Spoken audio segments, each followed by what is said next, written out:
So today I want to talk a little bit about relationships going wrong. And I'm not just talking about intimate relationships, I'm talking about any kind of relationship, whether it's a work relationship, whether it is, again, an intimate relationship, whether it is a friendship or anything at all.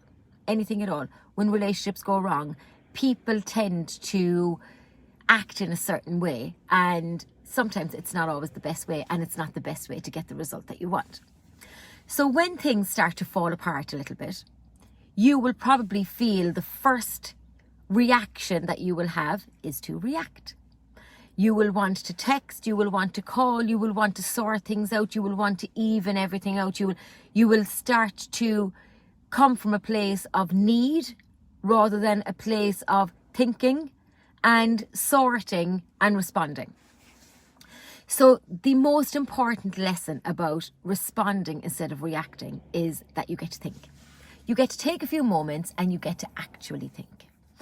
And what you don't realize is the minute that you react, it's not even you in charge anymore. That's your programming. That's your paradigm in full flow, and it is completely reacting to your situation.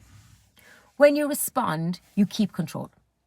You keep control. This is what I teach people to do. You keep control because you are the person who's in control, completely in control of the situation then, when you do not react.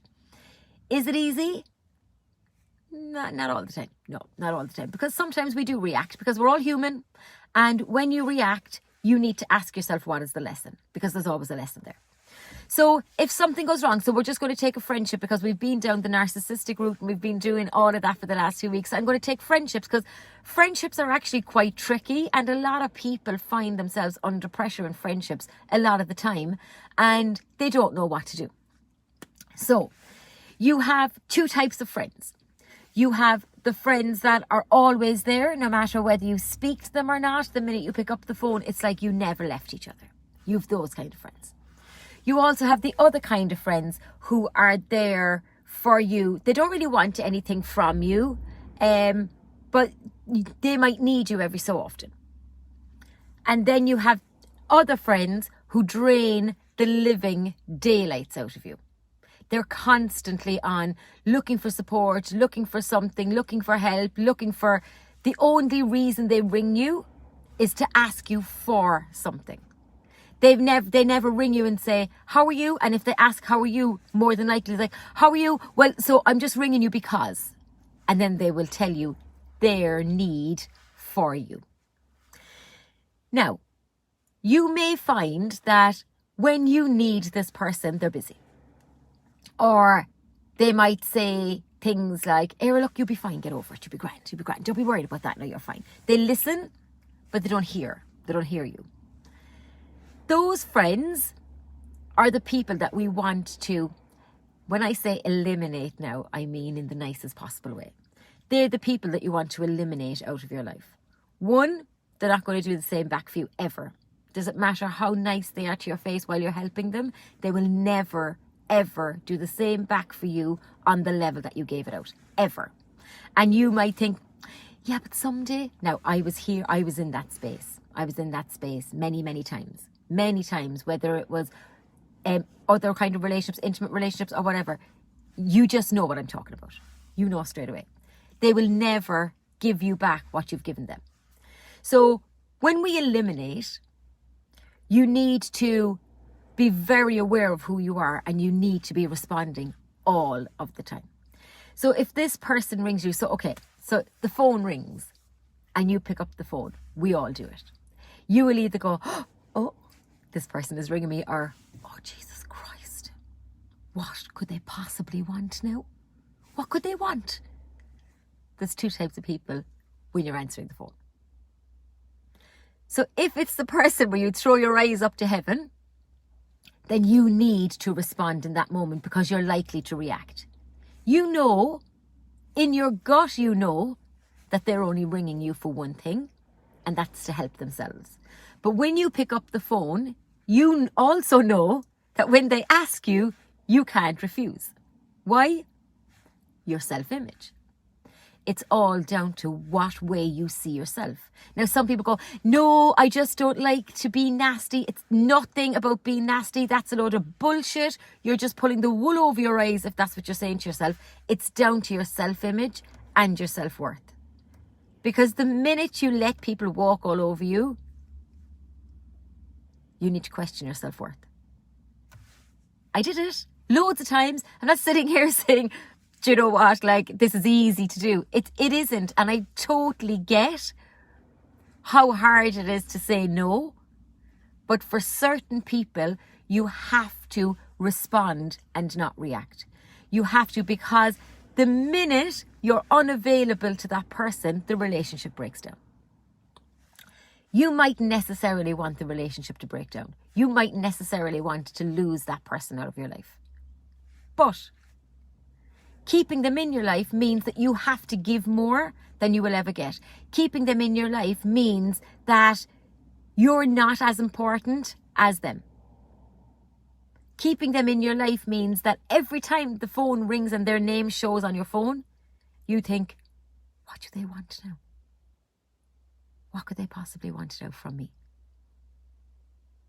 So in reality, when you let that person go, you just eliminate the need they have for you. Now, this is what actually happens. So this is a fact. This is what happens when you start to eliminate people.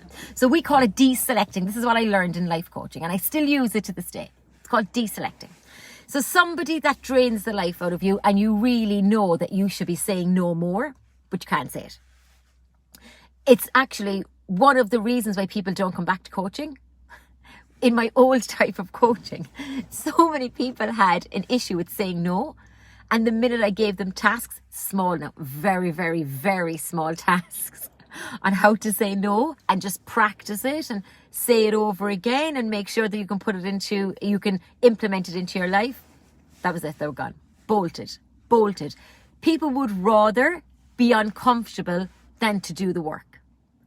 That's another fact. So what happens? So you decide that, okay, this person I just can't deal with that person today. I know they want me to do something. I can't do it, but I can't say no. How many of you have been in that position? So you deselect. So you just don't answer them now. I'm not saying you never answer them again. You just don't answer them now. And what happens is, they're likely to ring you back in about 10 minutes because they're kind of pissed off that you didn't answer the phone to them anyway, and they want an answer. So they're in reactive mode straight away. Now, people who need things from everybody all of the time, they're in reactive mode a lot anyway. So you answer the phone maybe the second time or maybe the third time, totally up to yourself. And the first thing the person can say, I rang you, where were you? And you're going to be straight away either in one of those vibrations where you feel, oh shit, that person is just going to fucking kill me now. Or you're going to be defensive and say, look, I was busy. Like, what do you want me to do? Most of the time we don't do that. We just take the crap. So that's the first thing that's going to happen. They're going to completely, like, straight away, where were you? I rang you twice and you didn't answer me. Oh, I was busy. Now, how dare you be busy? Because that's not what your relationship is about. So as you go along, you just stretch that out a little bit at a time. So you might answer them on the second call first, then you'll answer them on the third call, and then you will eventually be able to work them out of your life. You don't just eliminate. That's confrontation that you don't want, even though you're always going to get confrontation. But you also want to respond rather than react. Reacting would be just cutting them out and going, fuck off. You're annoying me. You're always at me. Which you're not in a position to say because you're not strong enough. Because if you were, you wouldn't allow them to do it in the first place. So the next step is they are probably going to say, look, we'll meet up for coffee. So look, you're very busy. So we better grab some time together. We might have some lunch. This is the key. You can go for lunch. You can go for coffee. I only have about 15 minutes. If that suits you, that's perfectly fine. We can jump on that coffee and we can do whatever we need to do, but I only have 15 minutes. Again, the person is going to say either, all right, okay, well, if you only have 15 minutes, or they're going to say, oh, we won't bother. So, like, if you don't have time for me, they're still going to react because they're noticing now, You're not as available. You're not bending over backwards for them anymore, and they don't like it. So all of a sudden now, this isn't their problem, it's your problem, according to them. So they are, leave it as it is, because the person is going to come back to you again and say, we need to sort this out, something that you're not right. You're acting funny. You're after changing a little bit. I don't know what's wrong with you. There's nothing at all wrong with you. You're just making choices now for yourself that doesn't suit another person. Ultimately, at the end of the day, they will drift off because they will find somebody that can fill the need that now you no longer fill for them. So I put boundaries in place going back, a good number of years ago now, because people used to tend to text me late at night. Now, because I was in that space where I kind of didn't sleep a lot and I was quite down and stuff, I was awake. So I would text them back. And then I started to put boundaries in place for myself because the same people would only text me at a certain time. So what I started to do was I put my phone on kind of a do not disturb from about 10 o'clock at night. I actually still do it to this day. Put my phone on do not disturb. And then the next morning, now I would see the messages still coming in, but I just wouldn't answer them. So the next morning I would send a text and go, hey, sorry I didn't answer your message last night. My phone now locks at 10 o'clock. So if you need me, if it's an emergency, it has to be before that. Otherwise I won't see the message out this morning. Is everything okay? The person would nearly die rather than tell me what they wanted, because all I was doing was filling a need for them at a certain time of the day. They didn't need me during the day. So they were at work or they were doing whatever they were doing. Or so they were, no, it's fine. Everything's grand. Everything. I said, oh, perfect. That's great. So the next time, just text me early enough, kind of before 9 o'clock, because after 9 o'clock, I just put my phone down and I don't watch my phone. It took about 2 weeks, I think, for most people at different stages, and they were gone. The need I was filling for them no longer was available, so they found somebody else. Relationships will always break down, and you will always be the blame if you're the person after putting boundaries or standards in place that maybe they weren't in place all the time. But the confrontation that happens is because you're now standing up for yourself. You're always going to meet confrontation. You're always going to meet confrontation. But unless you're going to be honest with yourself, you don't have to be honest with a person that's using your every single moment that you have. The minute you stand up for yourself and be honest with yourself and say, okay, I need to do this.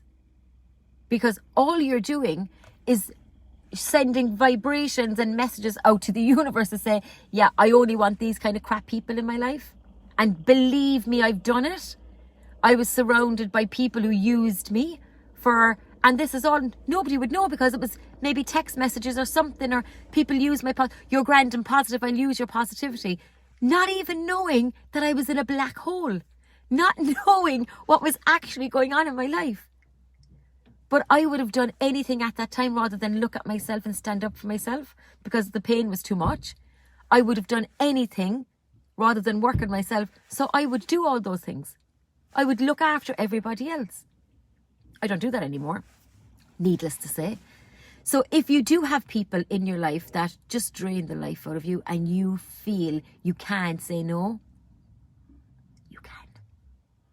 You're not going to please them. They're not going to like it. They're probably going to tell more people that you didn't do something for them than they would if you did do something for them. But that's not about you. That's about them. You have to respond and not react. You have to think. If you're thinking, you're in control. If you're reacting, you've lost control completely. And if you react, there's a lesson there that you need to learn.